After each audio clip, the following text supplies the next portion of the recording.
Thank you for joining me today on Paint a Beautiful Picture. This is episode number 215. We're going to talk about coping with pain. Do you know I learned in nursing school that every human being has a pain style?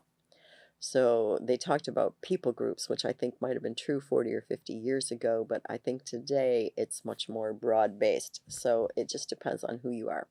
There are some people who are whiners. Oh, I have a headache. Oh, I have an earache. Oh, I have a toothache. Just you're just going to hear it all day long. There are people who are stoic. They're just not going to say a thing about it, and they're going to sit there and suffer in silence. Those are people who are hard to take care of as a patient because it's hard to gauge how they're really doing. But you have to watch facial expression and other things. Uh, some people beg for you to just be with them when they're sick. I need you, I need you, I need you, I need you, I need you. Come sit with me, read me a book, bring me a popsicle, tell me a story, I need a glass of water. Yeah, they just get really needy. You have to know who your child is, but you have to know who you are. Here's the reason why. Every single person is going to have pain in their life. I shared this with a good friend of mine the other day. Love really does hurt. I mean, when you genuinely 100% with a sacrificial, committed kind of love someone, it hurts.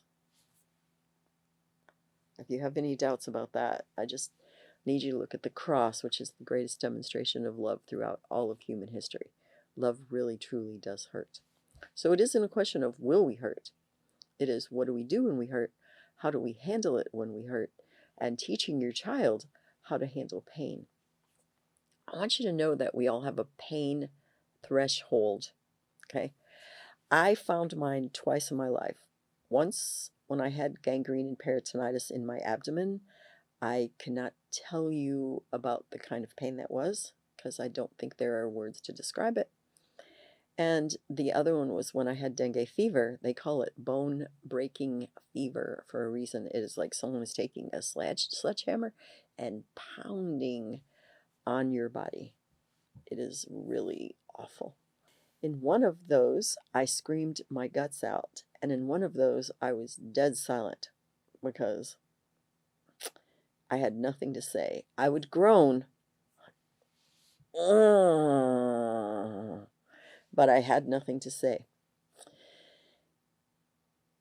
The key is that all of us have to learn how to cope with pain.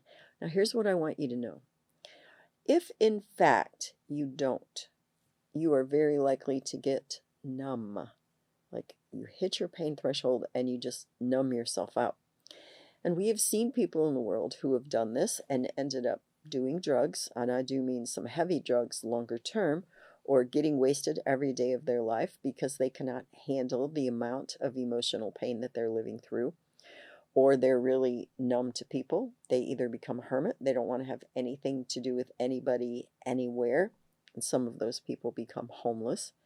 If you ever sit with a homeless person in a homeless shelter at a place that gives meals out, you will find out many of them have suffered deep traumatic pain in their life and they just can't do it anymore, so they're 100% checked out. They got numb. Some people get numb and it causes them to completely withdraw from others, including those whom they love and those who love them. Here's the way I want to describe this to you. If you got frostbite, really truly your tissues are frozen, so you can't feel them anymore. I mean, it's like you get past the pain, but you go back in and someone medically treats them, or you get into a warmer environment and those tissues start to thaw. Wow! That hurts. I just need you to know that. So if you've been through a really severe trauma, especially if you were through a long trauma like an abusive childhood or someone who is sexually molesting you, or a long standing relationship where someone was horrid to you for unknown reasons, but we all have them. You were with a spouse for 8 or 10 years who was really abusive to you, or you've had a good friend that's treated you really badly for a long time. You may have become numb, or you may have found ways to be numb. Get high, get drunk. Another way, go spend tons and tons of money. My friend calls that retail therapy. Sometimes I call that financial abuse, but whatever you want to call that. when you need to come back online, when you see that you've had a problem and you really want to get back into life, you can expect even more pain while you're coming back, because that coming back to life thing, it really hurts. It's probably more painful than most people imagine. You are probably going to need supportive care.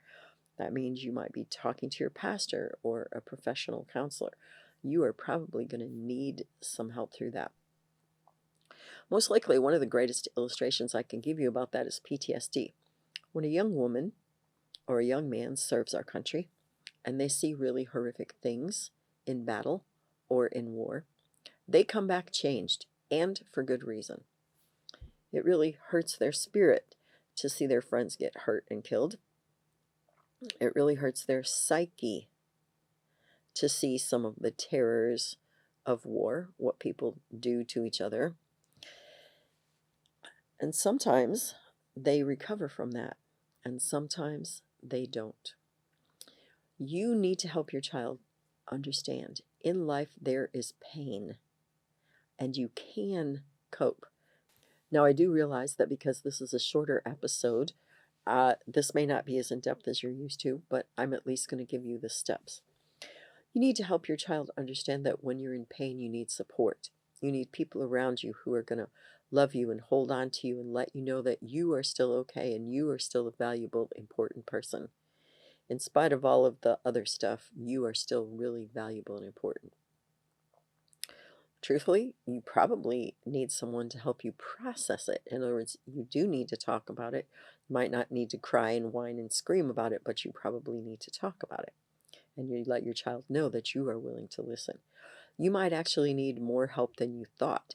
In other words, there's nothing shameful or nothing wrong with going to a pastor or a counselor and talking to them and working through the process of that pain, and especially the pain that comes back when you're processing all those things that happen to you. And truly, you need to pray, because God is a lot bigger than anybody else. He created us, and He knows and understands us. He cares about us in a way that no one else ever could. So even if you're not a Christian, we'll use the language that people might use, or you don't have a deep faith, it doesn't stop you praying, talking to God.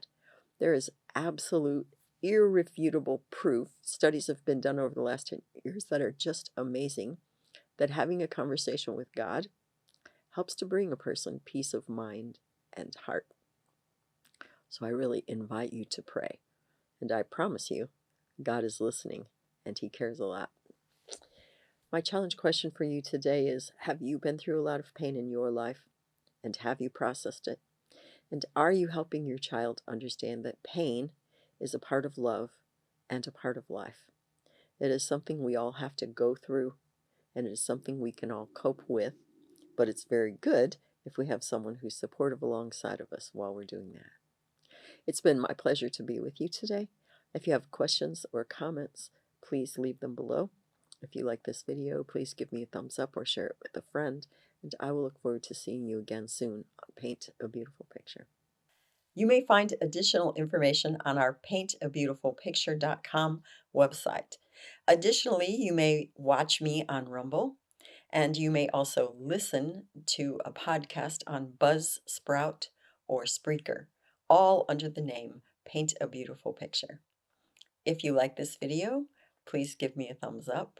You may subscribe, and if you are interested in receiving notifications, please hit the notifications button.